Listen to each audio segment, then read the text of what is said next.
الحمدللہ والصلاۃ والسلام علی من لا نبی بعد۔ کل ہم نے اپنی پہلی کلاس میں آپ کے سامنے بنیادی طور پر وراثت کے حوالے سے 4 باتیں رکھی تھیں۔ ارکان کتنے؟ 3۔ میت، ورثہ، جائیداد۔ شروط کتنی ہیں؟ 4۔ مورث کا انتقال یقینی ہو، وارث زندہ ہو اور سبب معلوم ہو، موجود ہو، اور موانع الارث نہ ہو، جو وراثت سے روکنے والے اسباب ہیں وہ نہ ہو۔ تو اسباب الارث کتنے ہیں؟ 3۔ نکاح، نمبر 2 قرابت، اور نمبر 3 الولا۔ اور قرابت میں کتنے رشتہ دار کہتے ہیں؟ 3۔ اصحاب الفرائض کس کو کہتے ہیں؟ اصحاب الفرائض جن کا حصہ مقرر ہو، اور عصبات بچا ہوا مال لینے والا، اور ذوی الارحام جو یہ دونوں نہ ہوں۔ ذوی الارحام میں کون آتا ہے؟ جیسے ماموں، نانا، پھپھو، نواسیاں، بھتیجیاں، یہ سب ذوی الارحام میں سے۔ ٹھیک۔ اس کے بعد پھر ہم نے چوتھی چیز پڑھی تھی، جو وہ اسباب جو وراثت سے روک دیتے ہیں، وارث بننے نہیں دیتے، اگرچہ وارث تھا لیکن اب نہیں بنے گا۔ غلام، کافر، قاتل۔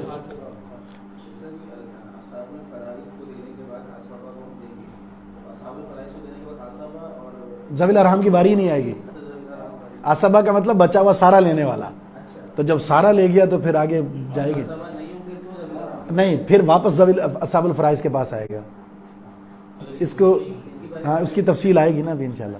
ابھی تو وہ ابھی اصطلاحات پڑھ رہے ہیں ہم، ٹھیک ہے؟ جیسے وہ کھانے سے پہلے بھی سلاد ہوتا ہے نا، ابھی سلاد ہے، ٹھیک ہے؟ اب ہم پڑھ رہے ہیں آج کی کلاس میں سب سے پہلے الحقوق التی تتعلق بالترکہ، جس کو آپ اردو میں لکھ لیں ان حقوق کا بیان جس کا تعلق میت کی جائیداد سے ہے۔ ان حقوق کا بیان جن کا تعلق میت کی جائیداد سے ہے۔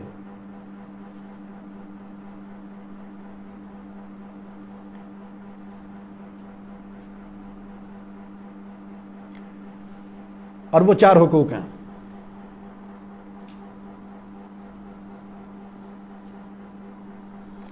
نمبر 1 کفن دفن کا اہتمام۔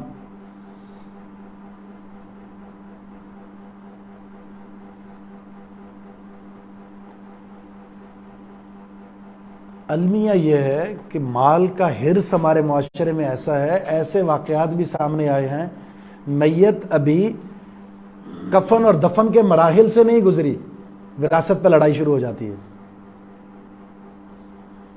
کچھ عرصہ پہلے یہاں ساتھی جمعے میں جب میں نے وراثت کے حوالے سے کچھ گفتگو کی تھی تو وہ آئے میرے پاس، انہوں نے کہا کہ یہ ہمارا رشتہ داروں میں فیملی میں یہ مسئلہ ہوا، ابھی لاش گھر میں پڑی ہوئی ہے میت، اور کمرہ بند کر کے بحث ہو رہی ہے کہ وراثت کے حوالے سے یہ میری دکان اور یہ تیری دکان، ایسا ہوتا۔ اور ابھی کچھ عرصہ پہلے جب یہ ایک کامیڈی کوئی والا وہ تھا جو ہنساتا تھا، کون؟ عمر قریشی، عمر شریف جو ہے، ان کی لاش کے ساتھ بھی ایسے ہی ہوا، ابھی وہ تدفین کے مراحل سے نہیں گزری اور خاندان میں جھگڑا ہو گیا وراثت پر۔ تو یہ حرص اور حوث ہے مال کی۔ تو پہلا جو معاملہ ہے وفات کے بعد اس کی میت کے کفن اور دفن کا ہے، تجہیز و تکفین۔ تجہیز و تکفین جس کو کہتے ہیں۔ اچھا وہ کس سے کی جائے گی؟ میت کے مال سے ہی، اس کے مال سے کرنی ہے۔ ان لوگ بہت سارے آ جاتے ہیں، یہ میں کرنا چاہتا ہوں، میں گفٹ دینا چاہتا ہوں اس کو کفن اور وغیرہ وغیرہ۔ تو یہ گفٹ زندگی میں نہیں دیے تو ابھی اس کو لینے کی ضرورت نہیں ہے۔ اب اس کی غیرت کا تقاضا بھی یہی ہے کہ اس کے مال سے ہی یہ سب کچھ کیا جائے، اس موقع پر اس کو خیرات کی نظر نہ کیا جائے۔ تو اس میں بھی کیا کرنا، شریعت نے 2 حکم دیے ہیں۔ نہ بہت زیادہ مبالغہ ہو کہ آپ قبر کے لیے ہائی فائی جگہ تلاش کریں اور اس کے لیے آپ پھر اے سی کا انتظام کر رہے ہیں، بیچ میں بہترین آپ ماربل لگا رہے ہیں، بالکل نہیں۔ کفن بہت مہنگا خرید رہے ہیں، یہ بھی جائز نہیں ہے۔ اور اسی طرح اس کے ساتھ تحقیر کا معاملہ بھی نہ ہو، اترا ہوا لباس پہنا دیا آپ نے اس کو اور اسے مٹی میں ڈالا اور اس کو خاص کوئی انتظام نہیں کیا اس کا، یہ بھی درست نہیں ہے۔ اور اس کے جنازے کے لیے بھی اور اس کی تدفین کے لیے بھی جو بنیادی اور مناسب انتظامات ہیں وہ کرنے ہیں آپ نے۔ تو اس میں کس چیز سے بچنا ہے؟ نہ مبالغہ ہو، نہ تقصیر ہو، نہ کمی ہو، نہ زیادتی ہو۔ ہمارے ہاں ایک اور المیہ ہے، وہ یہ ہے کہ وفات ہوتے ہی سب سے پہلے حکم دے دیا جاتا ہے کس کا؟ 4 دیگوں کا، دیگیں آ گئی بھائی، اور ادھر سے کدھر کس چیز؟ گٹھلیاں، کھجور کی گٹھلیاں آ رہی ہیں بھائی، اور کس چیز کا حکم دیا جاتا ہے؟ جی چنے آ رہے ہیں، اور کس چیز کا؟ بھی ٹینٹ لگ گئے، کرسیاں لگ گئیں، ایک ماحول بنا دیا جاتا ہے، اور اس ماحول میں باقاعدہ لگ رہا ہے کہ سوگ کے 3 دن مرد بھی منا رہے ہیں۔ مردوں پر سوگ ہے کیا؟ بالکل نہیں، سوگ کا تعلق صرف عورتوں کے ساتھ ہے۔ بیوی ہے تو 4 مہینے 10 دن، اور اگر کوئی عزیز و اقارب میں کوئی خاتون سوگ منانا چاہتی ہے وہ تو 3 دن ہے، اور سوگ کا مطلب یہ ہوتا ہے آپ زینت کو ترک کر دیں گے، زینت کو ترک کر دیں گے۔ باقی یہ ہمارے معاشرے میں وہ رسم و رواج بن چکے ہیں جس سے بچنا ہے۔ ایک تو یہ معاملہ، اس کا حق اس کے جائیداد سے آپ نے، اس کے مال سے کرنا ہے۔ نمبر 2، دوسری اہم چیز ہے قرض کی ادائیگی۔ دوسرا حق قرض کی ادائیگی ہے۔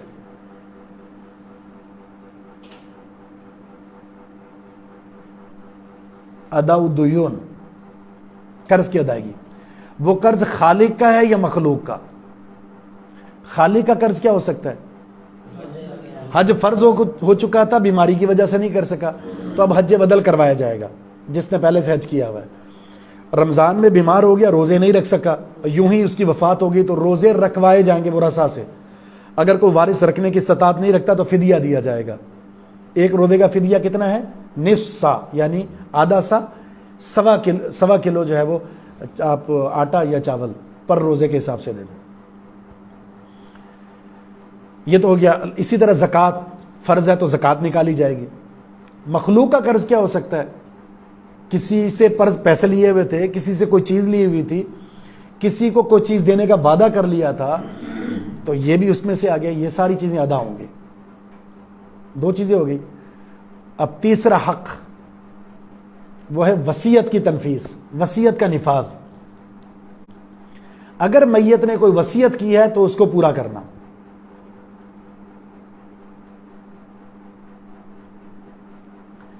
وصیت شرعی بھی ہو سکتی ہے اور غیر شرعی بھی ہو سکتی ہے۔ تو آپ نے، یعنی جو اس کے ورثاء ہیں، اس کی ذمہ داری ہے غیر شرعی وصیت کو بدل کر شریعت کے تابع کر دے اس کو۔ مثال کے طور پر اس نے یہ وصیت کر دی میرے مال میں سے آدھا مال فلاں ویلفیئر کو دے دیا جائے۔ وصیت تو جائز ہے، اس کا حق کیا کر سکتا ہے، بلکہ یہ وفات کے وقت ایک اپنی جائیداد میں صدقہ کرنے کا شریعت نے ایک راستہ دیا ہے۔ قرآن میں ہے نا وہ اذا جاء احدکم الموت قال ربی اخرنی الی اجل قریب فاصدق واکن من الصالحین۔ اللہ تھوڑی مہلت دے دے، میں صدقہ کرنا چاہتا ہوں۔ تو یہ وصیت ایک بہترین صدقہ ہے۔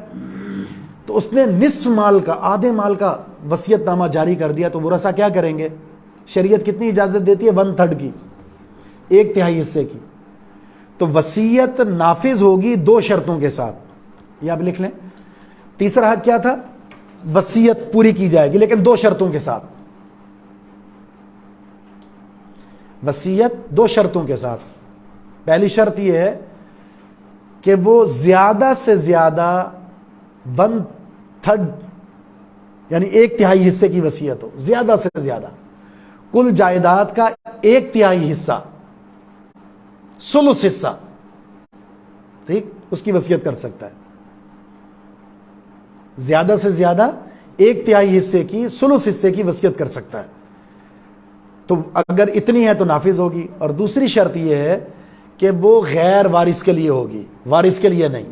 وارث کے حق میں وصیت نہیں کر سکتا، جس کو وراثت مل رہی ہے اس کے حق میں وصیت نہیں ہو سکتی۔ یعنی بیٹے کے حق میں نہیں ہو سکتی، بیٹی کے حق میں نہیں ہو سکتی، بیوی کے حق میں نہیں ہو سکتی، شوہر کے حق میں نہیں ہو سکتی، ماں باپ کے حق میں نہیں ہو سکتی۔ تو جس کو وراثت میں حصہ مل رہا ہے ان کے حق میں وصیت نہیں ہو سکتی۔ نہیں، چاہے وہ راضی ہو، زندگی میں تحفہ دے سکتا ہے، لیکن وصیت کا معاملہ جو ہے وہ 2 شرطیں آپ نے پڑھ لی ہیں۔ پہلی شرط کیا ہے؟ زیادہ سے زیادہ کتنی کر سکتا ہے مال کی؟ 1/3۔ اور کس کے لیے کر سکتا ہے؟ غیر وارث کے لیے۔ جن ورثاء کو وراثت میں حصہ مل رہا ہے ان کے لیے وصیت کرنا جائز نہیں ہے۔ اگر کسی نے آدھے مال کی وصیت کر دی تو کیا کریں گے ورثاء؟ 1/3 میں لے کر آئیں گے، اس کو 1/3 میں لے کر آئیں گے۔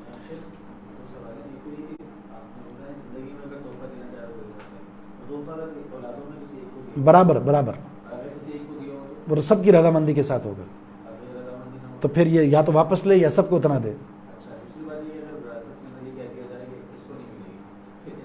اس کو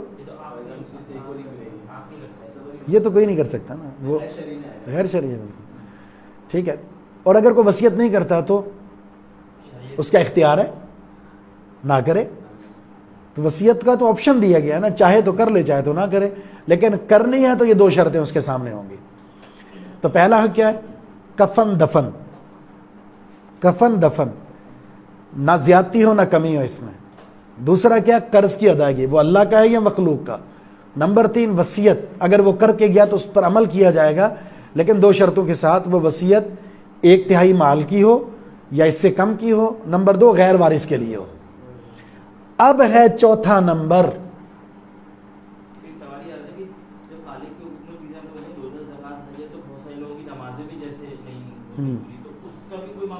نہیں اس کا نہیں ہے. یہ چونکہ وہ عبادات ایسی ہیں جس کا شریعت نے متبادل فراہم کیا ہے کہ آپ نہیں کر سکے تو فلاں کر سکتا ہے، آپ روزہ نہیں رکھ سکتے وہ رکھ سکتا ہے، آپ نے حج یا عمرہ نہیں کیا تو فلاں کی طرف سے کر سکتا ہے، صدقہ آپ کر سکتے ہیں، آپ نہیں کر سکتے تو آپ کی طرف سے کیا جا سکتا ہے. ان چیزوں کا حکم شریعت میں بیان ہے. تو عبادت توقیفی ہوتی ہے، دلیل چاہیے ہوتی ہے. نماز اس کی طرف سے، اگر آپ نماز پڑھوائیں گے، قرآن پڑھوائیں گے تو پھر ایک اور کام بھی ہو سکتا ہے. اور وہ کیا ہے؟ اگر وہ غیر مسلم مرا ہے تو اس کی طرف سے کلمہ بھی پڑھ لیں، پھر آپ مسلمان ہو گیا. باقی رہا کیا؟ آپ کہیں گے یہ تو جائز نہیں ہے، تو نماز کہاں سے آ گئی؟ نماز کہاں سے آ گئی؟ تو اگر آپ نماز پڑھا دی، قرآن بھی اس کی طرف سے پڑھ رہے ہیں تو آخری کلمہ بھی پڑھ لیں، پھر تو سارے ہی گئے. کہ حج مطلب اگر کوئی نہیں کر سکا تو اس کی طرف سے حج کروایا جائے، لیکن کرنے والا پہلے اپنی طرف سے کر چکا ہو، پھر وہ کر سکتا کسی کی طرف.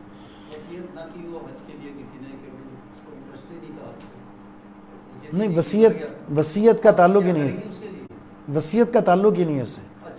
اس کا مطلب اس کے مال سے جو ذمہ داریاں اس کے مال پر آئی تھی وہ آپ نے خود ادا کرنی ہے. جی جی بالکل کریں. جی حج ہے، رمضان کے روزے ہیں، زکوٰۃ ہے، وہ سارا اس کے مال سے نکلے گا. لیکن اگر ایسا شخص ہے جو روزے رکھتا ہی نہیں تھا، شریعت سے اس کا کوئی تعلق ہی نہیں تھا، نہ حج کرنا ہے، نہ روزے ہے، نہ زکوٰۃ ہے، کچھ بھی نہیں ہے، تو اب کوئی فائدہ نہیں ہے. زندگی میں جو اس پر عمل پیرا نہیں تھا، اب مرنے کے بعد اگر آپ کر لیں گے تو کوئی فائدہ نہیں ہونے والا، اس کو کوئی فائدہ ہونے والا نہیں. چوتھی چیز کیا ہے؟ آپ بچے ہوئے مال کو، اب چوتھا حق لکھیں، بچے ہوئے مال کو یا جائیداد کو ورثاء میں کتاب و سنت کی روشنی میں تقسیم کرنا. بچے ہوئے مال کو ورثاء میں کتاب و سنت کی روشنی میں تقسیم کرنا.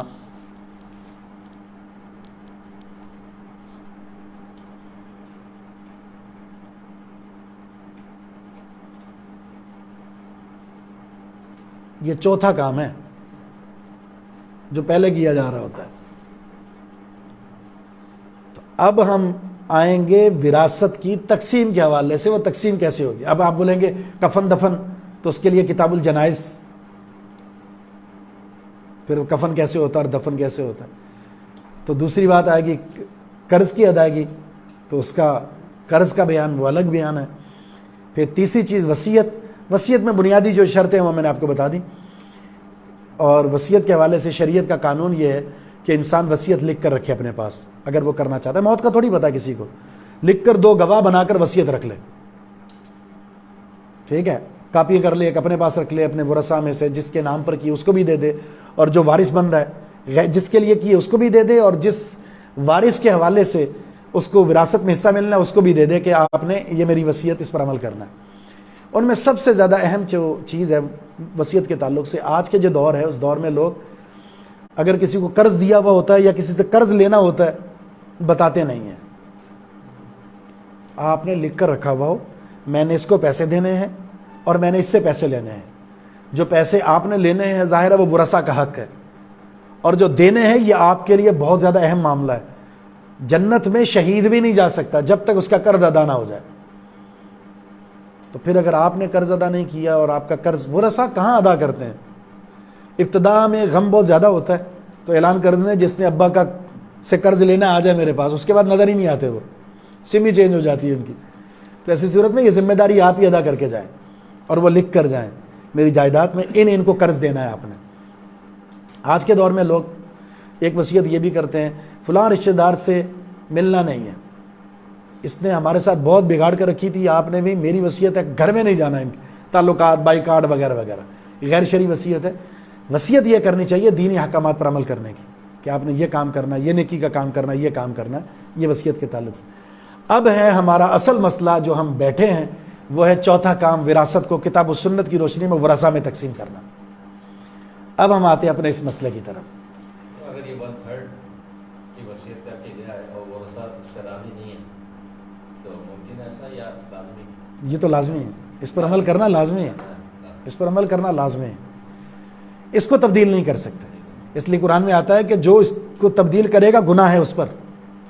ہاں اگر وہ غلط تھی وصیت پھر اس کو کوئی سیٹ کر دیتا ہے اس کو ثواب ملے گا، گناہ نہیں ہے پھر. تو چوتھے کام میں اب آپ ہیڈنگ ڈالیں گے کتاب و سنت میں، ہیڈنگ ہوگی کتاب و سنت میں مقرر حصص، الفروض المقررہ.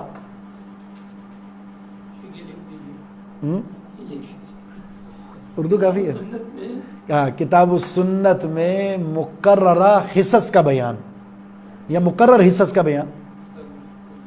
کتاب السنت میں مقرر حصص کا بیان، الفروض المقررہ. بس اردو کافی ہے میرے خیال میں.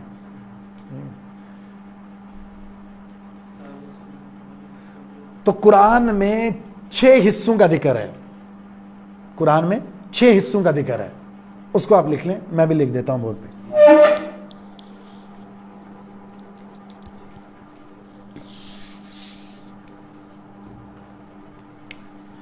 وہ ہیڈنگ میں نے یہ ڈالی تھی الفروض المقررہ.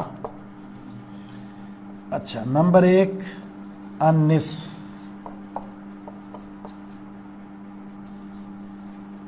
Number 2 الثلث، number 3 الربع،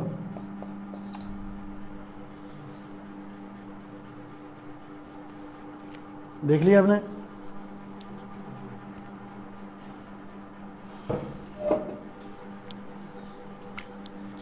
number 4 الثلثان، 2/3. نمبر 5 السدس،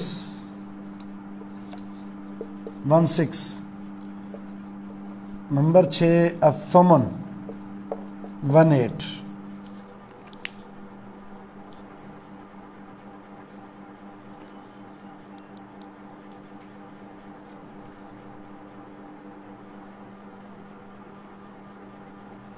اور ایک اور حصہ ہے جو حدیث میں آتا ہے، اس کو کہتے ہیں ثلث الباقی، اجتہاد سے. اس کی آپ لکھ لیں، اس کی وضاحت ہم بعد میں کریں گے. الثلث الباقی،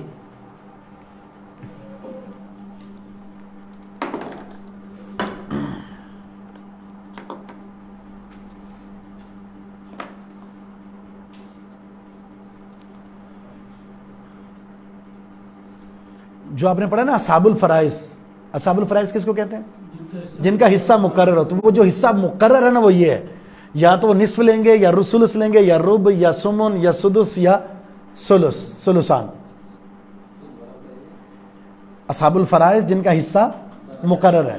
تو وہ حصہ کون سا مقرر ہے؟ وہ یہ ہے، ان میں سے کوئی ایک لیں گے، وہ ان میں سے کوئی ایک لیں گے. تو اب آپ نے یہ تو لکھ لیا حصص. اب ہم اگلی ہیڈنگ ڈالیں گے اصحاب الفرائض. اصحاب الفرائض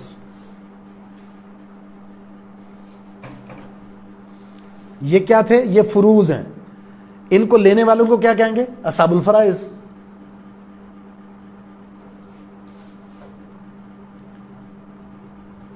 تو اصحاب الفرائض ٹوٹل 12 ہیں. کتنے ہیں؟ 12. اصحاب الفرائض کی ہیڈنگ ڈالیں, اس کے بعد لکھیں اصحاب الفرائض ٹوٹل 12 ہیں.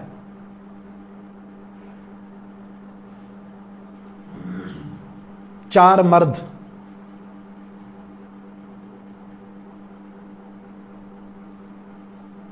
اور 8 خواتین.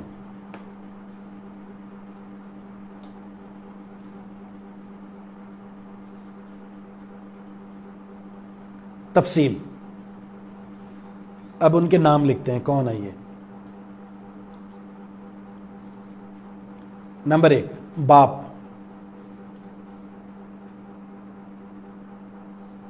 نمبر 2 شوہر,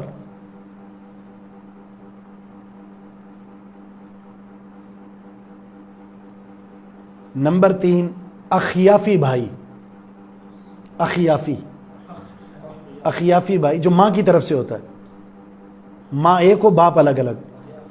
جی, ایک عورت نے شادی کی, بچہ پیدا ہوا, شوہر فوت ہو گیا, پھر اس عورت نے دوسری شادی کر لی, پھر بچہ پیدا ہوا, تو یہ دونوں جو بچے ہیں یہ کیا ہے؟ اخیافی کہلائیں گے. ٹھیک ہے, جب ایک عورت کی متعدد شادیاں ہوں تو متعدد شوہروں سے جو اولاد ہے وہ آپس میں کیا لگے گی؟ اخیافی. جی, جی محرم ہے, محرم ہے. جی بہن بھائی ہیں. نمبر 4 دادا. باپ کی طرف سے جو اولاد ہوگی وہ اخیافی میں آئے گی. ہاں وہ تو اللہ تی وہ آگے آ رہا ہے. یہ بس یہ 4 ہیں اصحاب الفرائض. ان کا کتاب و سنت میں حصہ مقرر ہے. ٹھیک ہے, یہ 4 مرد ہو گئے. اب خواتین, ان کو بھی بولے الگ نمبر دے کے لکھ لیں. اب اوپر مرد ہو گئے, اب خواتین. خواتین کی ہیڈنگ ڈال دے والے. بیوی,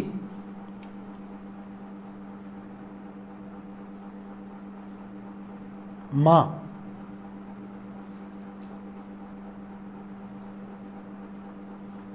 دادی نانی. یہ ایک ہی لکھا جائے گا. دادی نانی کو الگ الگ نہیں لکھیں گے, ایک ہی لکھیں گے, اس لیے کہ ان دونوں کا ایک ہی حصہ ہے. ایک حصہ دونوں میں ڈیوائڈ ہوگا. بیٹی,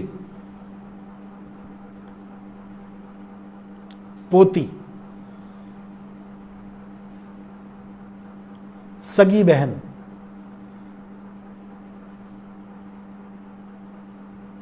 اللاتی بہن عین کے ساتھ, اللاتی. وعلیکم السلام. عین کے ساتھ لکھ لیا نا. اللاتی کیا ہو گئی؟ جو باپ کی طرف سے. یعنی ایک شخص نے شادی کی, بچہ پیدا ہو گیا اور بیوی فوت ہو گئی. اس نے دوسری شادی کی, اس سے بچہ پیدا ہو گیا, تو اس کی متعدد بیویوں سے جو اولاد ہوگی وہ آپس میں کیا ہوگی؟ اللاتی بہن بھائی ہیں وہ. نمبر 8 اخیافی بہن. اخیافی بہن کتنے ہو گئے؟ 8 اور 4 کتنے ہو گئے؟ 12. یہ 12 کون ہیں؟ جن کا حصہ کتاب و سنت میں مقرر ہے. ان کو میں نے بتایا تھا یہ کون سا طبقہ ہے؟ کمزور لوگوں کا. 8 خواتین ہیں, 8 خواتین ہیں, تو ان کا حصہ مقرر کر کے ان کو تو ملے گا. اچھا ایسا کبھی نہیں ہوگا, آپ آگے جا کر پڑھیں گے تو آپ کو پتا چلے گا, یہ ٹوٹل 12 ہیں. ایسا کبھی نہیں ہوگا ایک بندے کی وراثت میں 12 کے 12 افراد کو ملنا ہوگا. 2-3 کو ملے گا بس, کیونکہ ایک دوسرے کو محروم بھی کر دیتے ہیں. یہ جب باپ ہوگا دادا کو کچھ نہیں ملے گا, ماں ہوگی تو دادی نانی کو کچھ نہیں ملے گا, بیٹی ہوگی تو بہنوں کو کچھ نہیں ملے گا. بیٹی اور بیٹے ہوں, بیٹے اگر موجود ہیں تو پوتوں کو کچھ نہیں ملے گا. تو ایک دوسرے کے لیے اس طرح بھی ہیں. تو یہ اصول جب پڑھیں گے تو آپ کو پتا چل جائے گا. تو اب آپ نے کیا پڑھا ہے؟ اصحاب الفرائض. پہلے آپ نے پڑھا فروض. فروض کتنے ہیں؟ 6 قرآن میں, اور ایک جو ہے وہ اجماع سے ثابت ہے جو ثلث الباقی ہے. اصحاب الفرائض کتنے پڑھیں؟ 12. 12 میں سے 4 مرد اور 8 خواتین. اب عصبات کی بات کرتے ہیں، ان کی تفصیل میں ہم جائیں گے، پہلے عصبات کو ذرا ٹچ کر لیں. العصبہ بیٹا اور پوتا یہ سب یہ بھی آ رہا ہے، میں لکھ دیتا ہوں پہلے.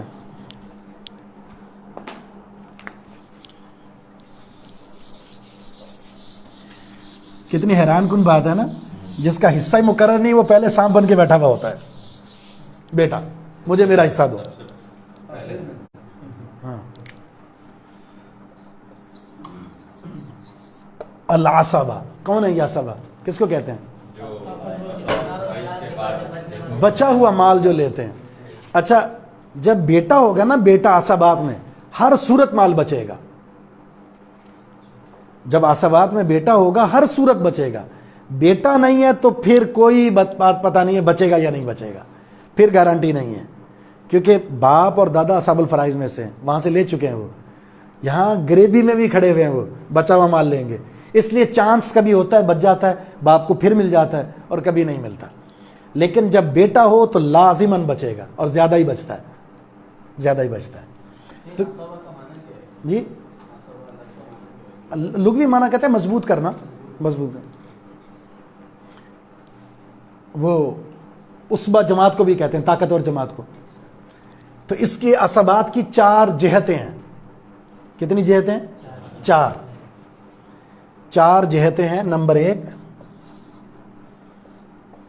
اچھا یہ بالترتیب ہے، البنوہ،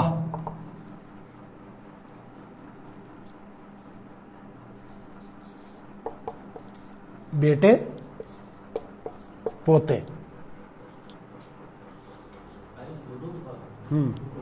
بنوہ بیٹے پوتے، یعنی مال جب بچ جائے گا تو کس کو ملے گا؟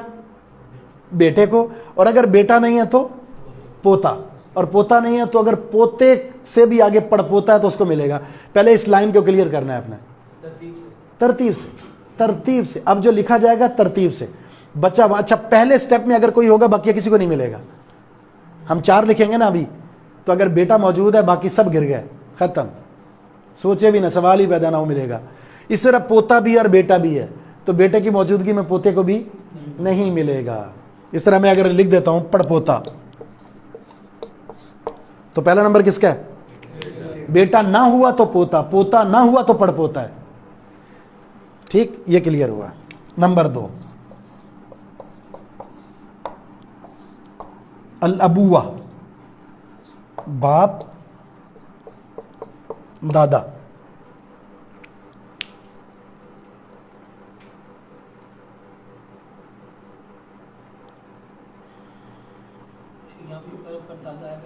ہاں بالکل ایسے ہی. اچھا اگر یہ 2 ہوں تو باپ کو کتنا حصہ ملے گا؟ عصبات میں اگر مال بچ گیا ہمارے پاس، بیٹا بھی موجود ہے باپ بھی موجود ہے، تو بیٹے کو دینے کے بعد باپ کو کتنا ملے گا؟ نہیں ملے گا، کیونکہ جب بیٹا موجود ہے تو پھر نیچے والے کسی کو کچھ نہیں ملے گا عصبات میں. نمبر 3، نہیں بچے گا نا، کیونکہ بچے گا نہیں. عصبہ کا مطلب ہے سارا لینے والا. جو پہلے نمبر پر سارا لے لے گا، سب سارا اس کا، سارا اس کا. نہیں، یہ تو ہے بچا ہوا سارا لے کے جائے گا. ٹھیک ہے، ساقل قوم آخرہم، پلانے والا آخر میں پورا جگ ہی لے جاتا ہے. ٹھیک ہے،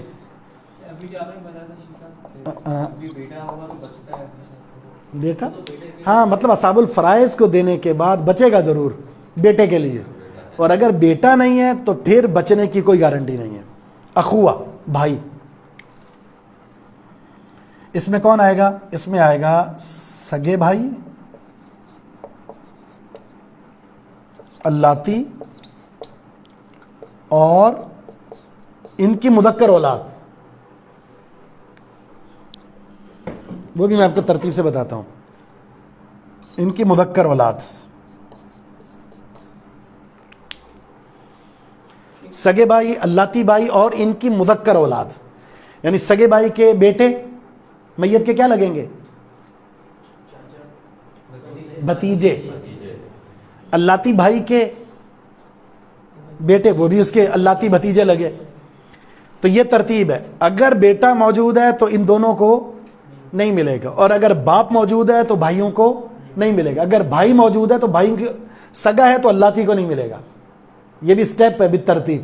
جس طرح بیٹا ہے تو پوتے کو نہیں ملا, باپ ہے تو دادے کو نہیں ملا, سگا بھائی ہے تو اللہ کو نہیں ملے گا. اور اگر سگا بھائی نہیں ہے, اس کی اولاد ہے سگے بھائی کی, تو پھر کس کو دیں گے؟ اللہ کو یا اولاد کو؟ اللہ کو دیں گے. پھر آئے گا اللہ بھی اگر نہیں ہے تو پھر سگے کی اولاد, اللہ کی اولاد, اور فیمیل نہیں میل. بھتیجیاں میں نے بتایا وہ ذوی الارحام میں سے بھتیجے. نمبر 4 العمومہ, چچا. جی عین ہے. اور ان کی مذکر اولاد. اگر چچا موجود نہیں ہے, ایسا چچے میں بھی اللہ اور سگا ہے, سگا چچا پھر اللہ چچا, اگر یہ نہیں ہے تو پھر ان کی مذکر اولاد. یہ ہے العصبات. 12 وہ اور پھر 12 کے بعد پھر یہ ہے 4 جو کیٹیگریز ہیں, تو یہ بن جائیں گے 16. اگر افراد گنے جائیں تو پھر تو بہت زیادہ ہے. 1 2 3 4 5 6 7 8 9 10 11 12 13 14 یہ 15 تو یہی بن جاتے ہیں پھر. تو اس طرح افراد کی تعداد زیادہ ہے. تو یہ 2 وراثت کے تعلق سے اہم ستون ہیں یہ, کیونکہ جو بچا ہوا مال وہ مؤنث کے لیے نہیں ہوتا, مذکر کے لیے ہوتا ہے. عصبہ جو ہوتا ہے نا, عصبہ وہ صرف میل ہو سکتا ہے, فیمیل نہیں ہے. نبی علیہ السلام کا فرمان ہے الحق, صحیح بخاری کی حدیث ہے, الحق الفرائض باہلها فما بقی فلاولی رجل ذکر. اصحاب الفرائض کو ان کا حصہ دو, جو بچ جائے تو میت کے قریب ترین مرد کو دینا ہے. تو قریب ترین کون ہے؟ بیٹا, اس کے قریب بھائی, اس کے بعد اس کے باپ ہے, اس کے بعد پھر بھائی ہے, اس کے بعد پھر چچا ہے. ٹھیک, یہ بات سمجھ میں آ گئی.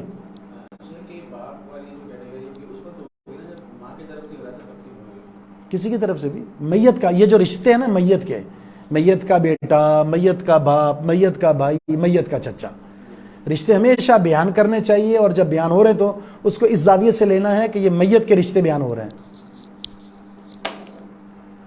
اب ہم اگلا اہم ترین مرحلہ, ابھی تو ٹائم تو ہے نا, ابھی تو سٹارٹ ہوا ہے. ٹھیک ہے, تو آج کی کلاس میں ہم نے کیا پڑھا ہے؟ سب سے پہلے حقوق, میت کی جائیداد کے تعلق سے 4 حقوق. تو پہلا حق کیا تھا؟ کفن دفن بغیر کمی زیادتی کے. نمبر 2 قرض کی ادائیگی, وہ اللہ کا قرض ہے یا مخلوق کا. نمبر 3 وصیت 2 شرطوں کے ساتھ, 1/3 تک ہو زیادہ سے زیادہ, اور دوسرا غیر وارث کے لیے ہو. نمبر 4 ورثہ میں وراثت کی تقسیم کتاب و سنت کے مطابق. تو کتاب و سنت میں جو فروض ہیں وہ کتنے ہیں؟ 6, نصف, ربع, ثمن, ثلث, سدس, ثلثان. ٹھیک, اور جن کو ہم نے یہ حصہ دینا ہے ان کی تعداد کتنی ہے؟ 12. عورتیں کتنی ہیں؟ 8, مرد 4. ابھی بھی ڈنڈورا پیٹا جاتا ہے کہ مرد زیادہ لے جاتا ہے, عورتیں زیادہ ہیں, مرد کم ہے 4. تو 4 مرد کون سے ہیں؟ شوہر, باپ, دادا اور اخیافی. عورتوں میں 8 کون سی ہیں؟ بیوی, ماں, دادی, نانی, بیٹی, پوتی, سگی بہن, اللہ بہن اور اخیافی بہن. اچھا, ان کو دینے کے بعد جو بچ جائے مال, جن کو دیا جائے ان کو کیا کہتے ہیں؟ عصبہ. تو عصبہ کی کتنی جہات ہیں؟ 4 جہتیں ہیں, اور یہ جہتیں بالترتیب ہیں. سب سے پہلے بچا ہوا مال کس کو دیں گے؟ بیٹے کو. بیٹا نہیں ہے تو پوتا, پوتا نہیں ہے تو پڑ پوتا. اس جہت میں اگر کوئی بھی نہیں ہے تو نیچے اتر آئیں گے. پھر باپ ہے, باپ, دادا وغیرہ. اگر اس جہت میں بھی کوئی نہیں ہے تو پھر دیکھا جائے گا میت کا بھائی. بھائیوں میں کس کو دیکھیں گے؟ سگا, وہ نہیں ہے تو اللہ, وہ نہیں ہے تو پھر ان کی مذکر اولاد. اس میں بھی اگر کوئی نہیں ہے تو پھر آ جائیں گے چچا کی طرف. میت کا چچا اگر حقیقی ہے تو اس کو دیں گے, نہیں تو اللہ کو دیں گے. اگر وہ بھی نہیں ہے تو اس کی میل اولاد کو دے دیں گے. ٹھیک ہو گیا. دادا, دادا, صرف دادا, نانا تو ذوی الارحام میں سے, دادا پڑ دادا.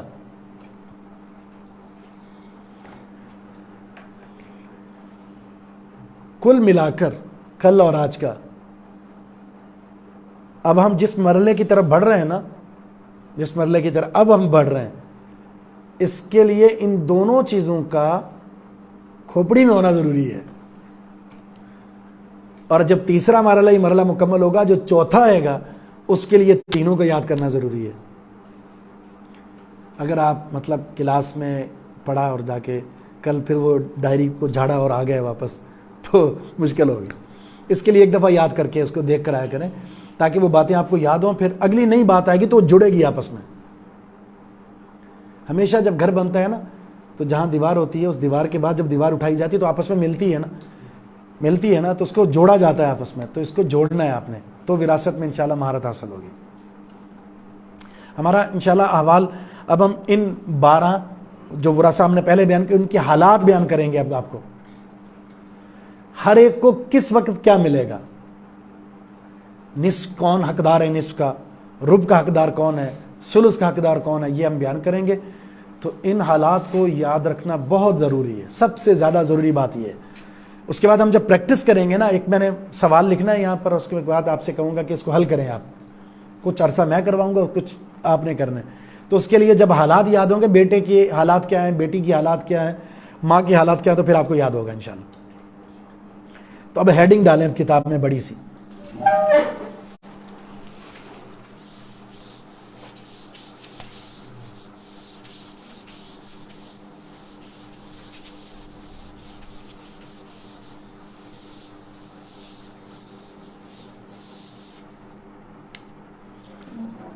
احوال اصحاب الفرائض.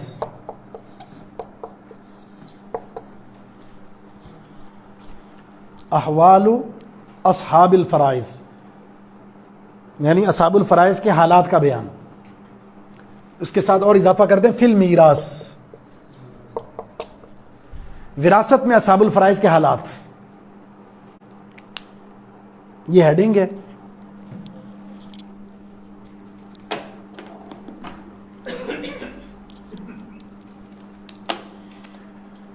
ٹھیک ہے. تو یہ حالات کتنے پڑھنے ہیں ہم نے؟ کتنے پڑھنے ہیں؟ نہیں، ویسے ہم نے سب کتنے پڑھنے ہیں؟ میں ابھی کی بات نہیں کر رہا، ویسے ہم نے کتنے پڑھنے ہیں؟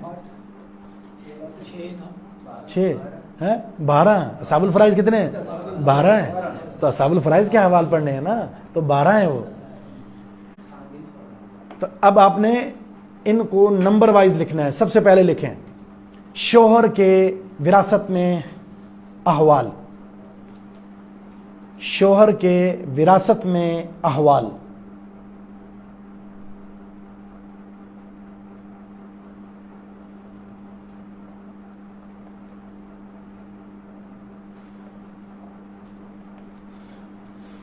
یہ ہیڈنگ کے بعد اب لکھیں آپ وراثت میں شوہر کی 2 حالتیں ہیں. وراثت میں شوہر کی 2 حالتیں ہیں. جی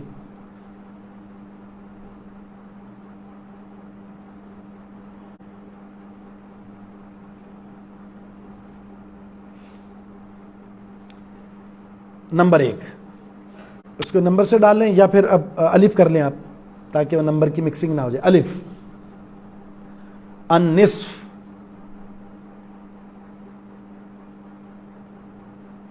نصف اسی طرح لکھنا جس طرح آپ نے پہلے لکھا تھا. ٹھیک ہے. نصف لکھنے کے بعد پھر آپ نے وہ عدد میں بھی لکھنا ہے. ٹھیک ہے. یہ لکھا. اس کے بعد اسی کے آگے لکھیں آپ. نصف لکھنے کے بعد اس کے آگے لکھیں جب بیوی کی اولاد نہ ہو.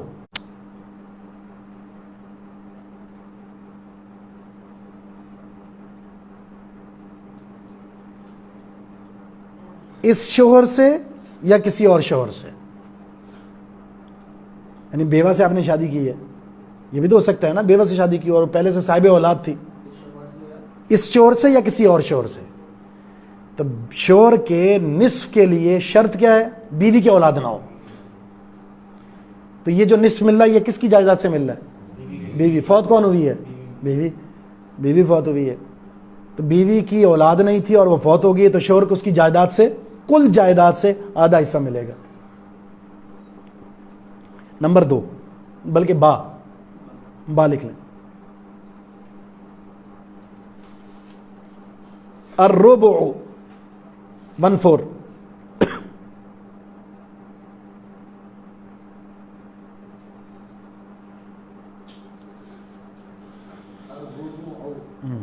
پہلے جو لکھا تھا نا آپ نے الفروز وہاں پہ لکھا. جب بیوی کی اولاد ہو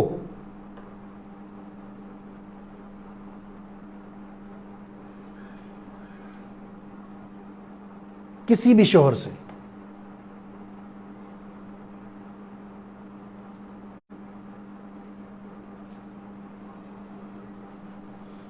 تو کل جائیداد کا ظاہر ہے کہ اب اولاد ہے تو اس کا حصہ کیوں کم ہو گیا؟ اولاد کو بھی تو جانا ہے نا، اس لیے اولاد کو بھی تو جانا ہے نا، اس لیے تو 1/4 حصہ ہوگا اس کا. اچھا، ان دونوں کی دلیل سورۃ النساء کی آیت نمبر 8. یہ نوٹ لگا لیں آپ، نوٹ. ان دونوں کی دلیل سورۃ النساء آیت نمبر 8. وَلَكُمْ نِصْفُ مَا تَرَكَ أَزْوَاجُكُمْ، یہ آیت ہے سورۃ النساء آیت نمبر 8. جی اب آپ نے شروع میں کیا لکھا؟ ربو. ٹھیک، ربو.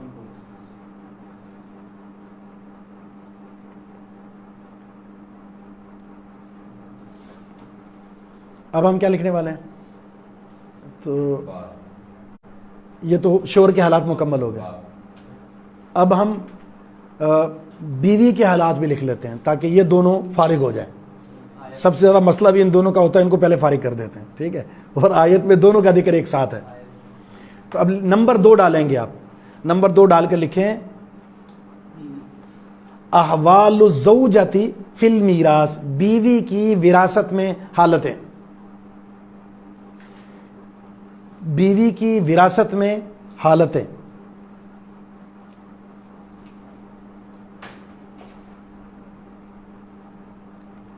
عربی میں ہوگا احوال الزوجۃ فی المیراث، بس اردو میں لکھ لیا کافی آپ کے لیے. ہاں الگ سے تو ہر وارث کے الگ الگ لکھیں گے نا. اب ڈیٹیل ہے نا، حصص کا بیان. وہ جو حصے لکھے اب کس کو کتنے ملیں گے. تو بیوی کی وراثت میں 2 حالتیں ہیں. ذیلی ہیڈنگ ڈالیں گے. مین ہیڈنگ تو ہوگی بیوی کی وراثت میں حالتیں. اب لکھیں گے بیوی کی وراثت میں 2 حالتیں ہیں.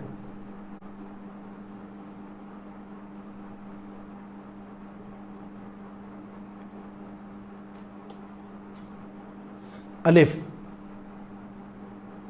الربع 1/4.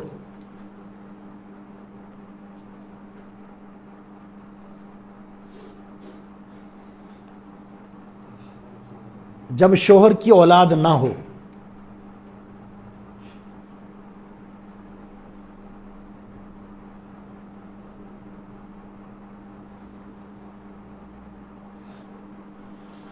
با الثمن 1/8. ثمنو ثا میم نون الثمن 1/8.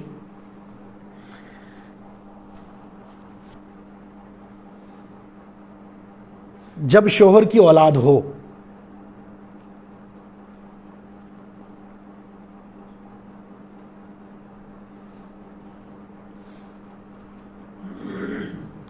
نوٹ دونوں کے وہی جو نوٹ اوپر آپ نے لکھا تھا وہ کیا لکھا تھا؟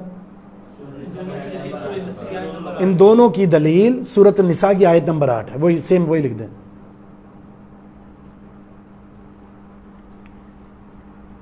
ایک ہی آیت میں اللہ رب العزت نے ان دونوں کے مسئلوں کا ذکر کر دیا. 8.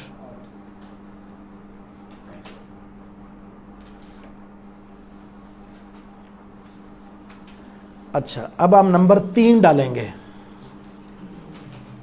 احوال الاب فی المیراث.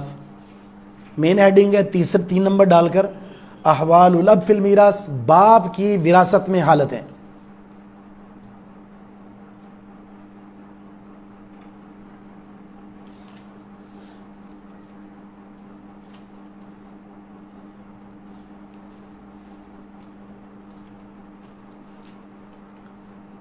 باپ کی وراثت میں 3 حالتیں ہیں. باپ کی وراثت میں 3 حالتیں ہیں.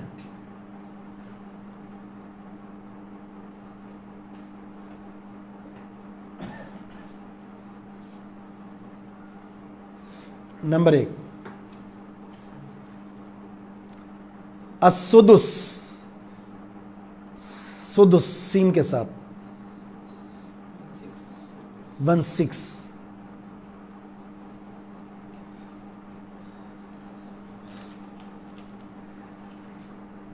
جب میت کی اولاد میں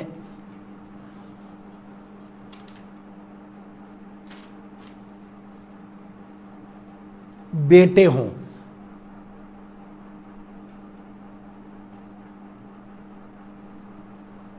بیٹی ہو یا نہ ہو، بیٹی ہو یا نہ ہو، بیٹا ہو تو پھر یہ 1/6 ہے.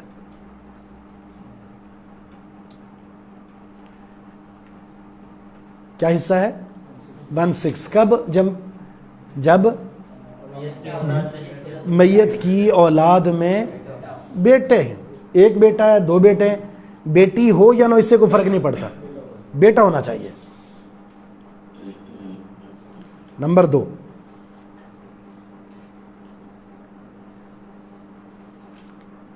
سدس اور عصبہ.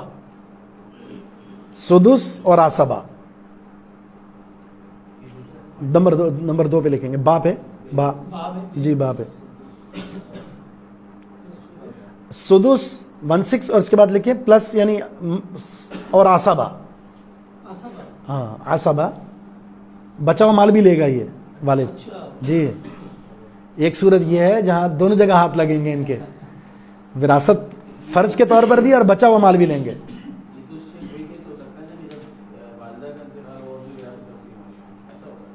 نہیں اولاد کا انتقال ہو نا تب باپ بن رہا ہے نا یہ. ہاں اولاد کی. اچھا حالت کیا ہوگی؟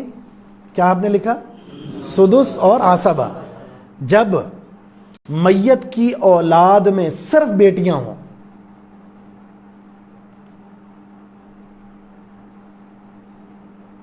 ایک یا ایک سے زائد.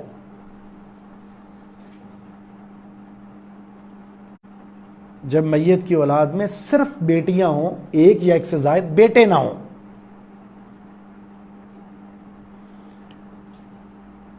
اب دیکھتے ہیں کہ آپ کا جو دماغ ہے کتنا کام کرتا ہے. یہ لکھ لیا؟ اب میں آپ سے ایک بات پوچھتا ہوں، کیا وجہ ہے جب بیٹا تھا تو باپ عصبہ نہیں ہے اور جب بیٹی ہے تو باپ عصبہ بن رہا ہے؟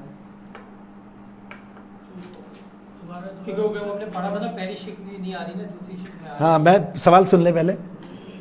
جب میت کی اولاد میں بیٹیاں ہیں تو باپ کو 2 حصے مل رہے ہیں، عصبہ بھی ہے اور 1/6 حصہ بھی مل رہا ہے. لیکن اگر اس کی اولاد میں بیٹے ہیں تو باپ کو صرف 1 حصہ مل رہا ہے اور وہ 1/6 عصبہ نہیں بن رہا. کیوں؟ کیونکہ بیٹا عصبہ ہے. شاباش. ہاں کیونکہ عصبات کی فہرست میں پہلا نمبر ہی بیٹے کا ہے. تو جب بیٹا ہوگا تو باپ عصبہ بنے گا ہی نہیں، وہ تو صرف بیٹے نے بننا ہے. یہ صرف اصحاب الفرائض رہے گا.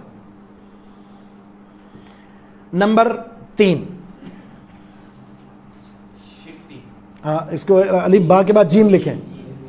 الف با جیم. تیسری حالت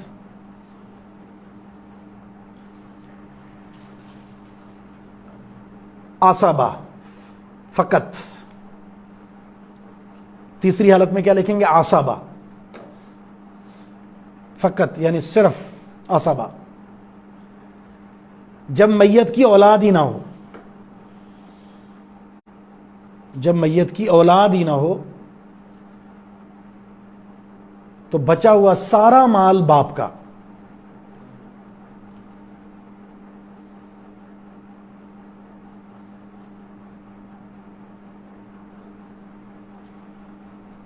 تو بچا ہوا سارا مال باپ کا.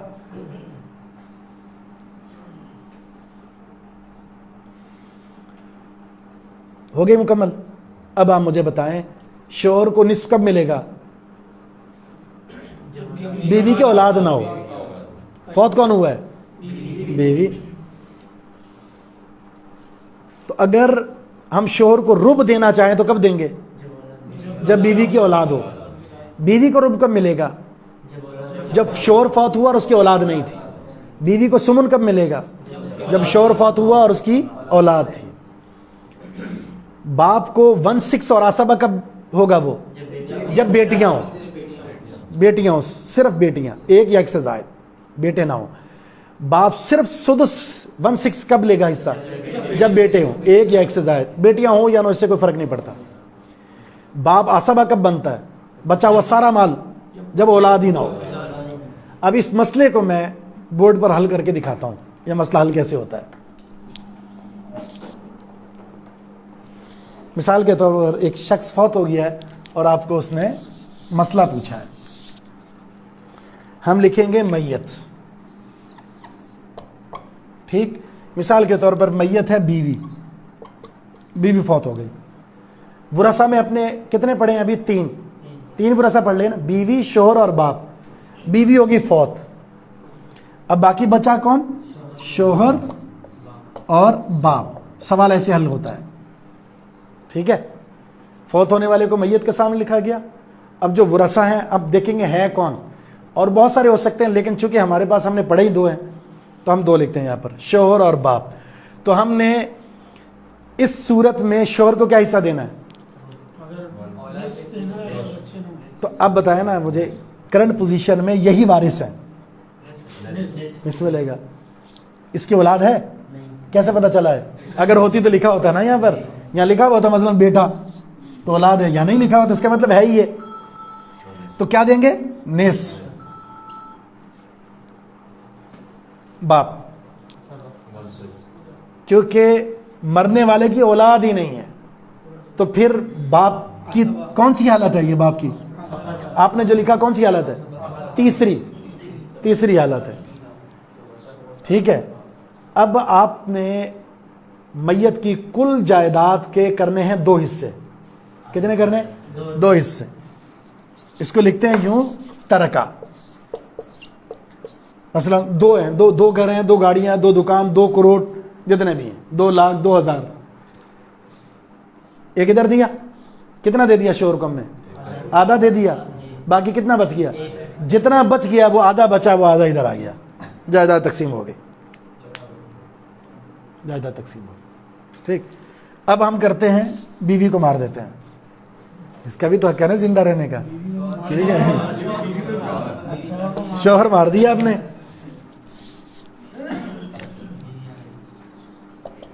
کیونکہ ایسا بھی ہو جاتا ہے، شوہر بھی مر جاتا ہے، بیوی زندہ ہوتی ہے، اور کبھی مار بھی دیتی ہے. ایسا بھی ہے. ایک مشہور ہے نا راوت، ایک بندے کی دوسری شادی ہوئی تو گھر میں جب داخل ہوا کھنڈی پر 3 دوپٹے لٹکے ہوئے تھے. جب بیوی کو لے کر آیا گھر 3 دوپٹے لٹکے ہوئے تھے. تو اس نے کہا حضور یہ کیا 3 دوپٹے؟ اس نے کہا میں 4تھی شادی ہے نا، تو جو بیوی فوت ہو جاتی اس کا دوپٹہ یہاں لٹکا دیتا ہوں، اب ایک کنڈی باقی ہے. تو اس نے کہا یا کوئی پریشانی کی بات نہیں، انشاءاللہ یا قمیص ہی لٹکے گی. دوپٹے کی کاری ختم ہو گئی ہے. تو اب بتائیں کیا آئے گا؟ بیوی کو رب آئے گا. کیوں آئے گا؟ اس لیے کہ اولاد نہیں ہے شوہر کی. باپ ویسے ہی عصب ہے. تو اب ہم کل جائیداد کے 4 حصے کریں گے. جو حصہ یہاں آئے گا نا سنگل میں، کیونکہ ہم نے اس کو 1/4 حصہ دینا ہے، تو جائیداد کے کتنے حصے کریں گے؟ 4. تو 4 حصے کیے آپ نے، تو 1 ادھر آ گیا، 3 بچ کے ادھر آ گیا. ہو گیا نا مزے؟ عصبہ کے یہ مزے ہوتے ہیں. یہ ان کو ٹینشن نہیں ہے کہ ہم عصبہ ہیں، کیونکہ ان کو پتہ ہے کہ مال زیادہ ملتا ہے. اس طرح وراثت تقسیم ہوتی ہے.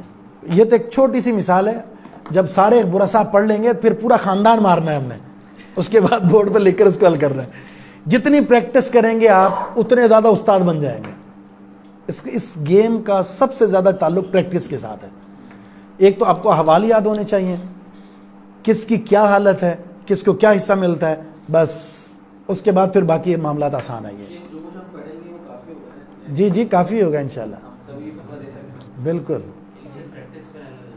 پریکٹس میں رہنا، یعنی خاندان میں کوئی بھی فوت ہوا تو آپ بولیں کیا اس کی وراثت بتاؤ کیا ہے، میں ذرا حل کر کے دیتا ہوں، تو اس طرح آپ یاد رہیں گے.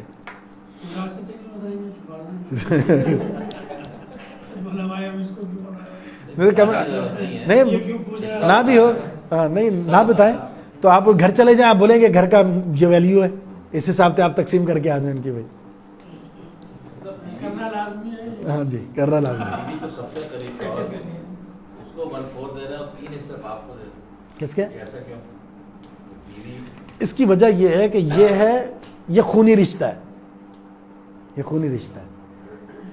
بیوی تو بعد میں آئی ہے نا، باپ تو اس کے آنے سے بھی پہلے کا ہے، تو زیادہ حق کس کا ہوا؟ باپ کا ہوا ہے. اگر باپ نہ ہوتا تو یہ نہ ہوتا، اگر یہ نہ ہوتی یہ پھر بھی ہوتا ہے. ٹھیک ہے، اس لیے اس کو کہتے ہیں سببی رشتہ. یہ کسی سبب کی وجہ سے، اور وہ سبب نکاح ہے، اور یہ خونی رشتہ، اور خونی رشتہ زیادہ مضبوط ہوتا ہے. ٹھیک ہو گیا. اب ایک اور لکھ دیتے ہیں، چھوٹا سا ہے وہ، بس آخری نمبر 4، دادا کی وراثت میں حالت.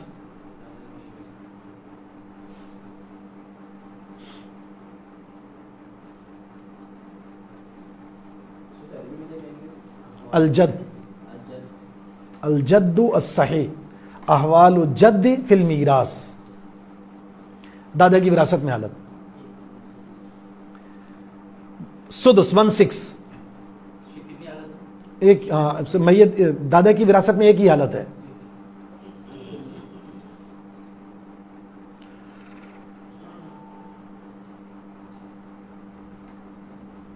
اور وہ کیا ہے؟ سدس 1/6.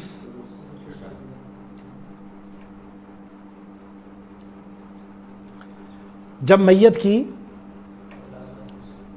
کی اولاد ہو اور باپ نہ ہو،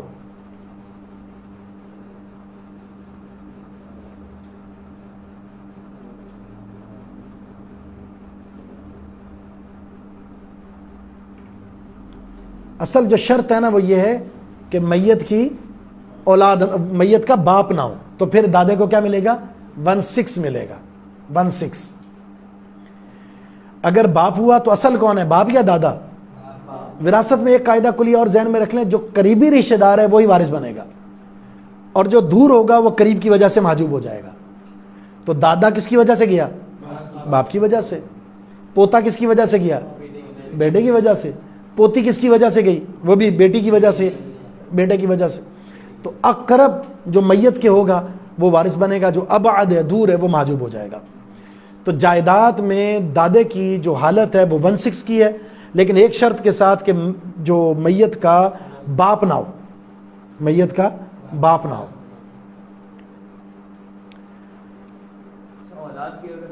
ہاں تو پھر اگر اولاد بھی نہ ہو تو پھر عصبہ کی طرف آ سکتا ہے نا، عصبہ میں لا سکتے ہیں اس کو. تو پھر وہ عصبات کی کیٹیگری میں ہم پڑھیں گے اس کو انشاءاللہ، اس میں آ جائے گا اس میں. اور اس کو بڑھا دیتے ہیں، اگر ہم یہاں باپ کی جگہ دادا لگا دیں تو کیا ہوگا؟ حساب ایسے ہی ہوگا، ایسے ہی ہوگا بالکل. اور اگر دادا لگا دیں یہاں پر نیچے، باپ بھی موجود ہے، دادا بھی لگا دیں، تو پھر ابھی لکھیں گے 0، محروم، محجوب ہو جائے گا. کیوں؟ اس لیے کہ باپ موجود ہے، باپ موجود ہے. ٹھیک ہے، تو ہم کلاس کو اینڈ کرتے ہیں، اور آپ سے ایک دفعہ دوبارہ ہم جو ہم نے 2 کلاسوں میں پڑھا ہے اس حوالے سے تھوڑا سا رائے لے لیتے ہیں. تو ارکان الارث جو آپ نے پڑھے وہ کتنے؟ 3. کون کون سے؟ میت ہے، وارث اور جائیداد. شروط الارث کتنی ہے؟ 3. 4. نمبر 1 انتقال یقینی ہو، وارث کا زندہ ہونا اس مورث کے انتقال کے وقت یقینی ہو یا حکمن یا حقیقتاً. نمبر 3 سبب معلوم ہو، موجود ہو. اور نمبر 4 موانع الارث نہ ہو. الحمدللہ. اسباب الارث کتنے ہیں؟ کون سے؟ الحمدللہ. النکاح، القرابہ رشتہ داری، اور الولا. موانع الارث کتنے ہیں جس کی وجہ سے وراثت سے کوئی محروم ہو جاتا؟ 3. قاتل ہے مورث کا، یا کافر ہے، یا غلام ہے. ٹھیک. اب اس کے بعد ہم آتے ہیں آج کے سیشن کی طرف.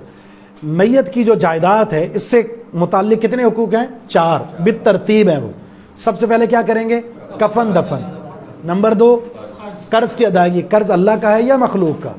نمبر 3 وصیت 2 شرطوں کے ساتھ.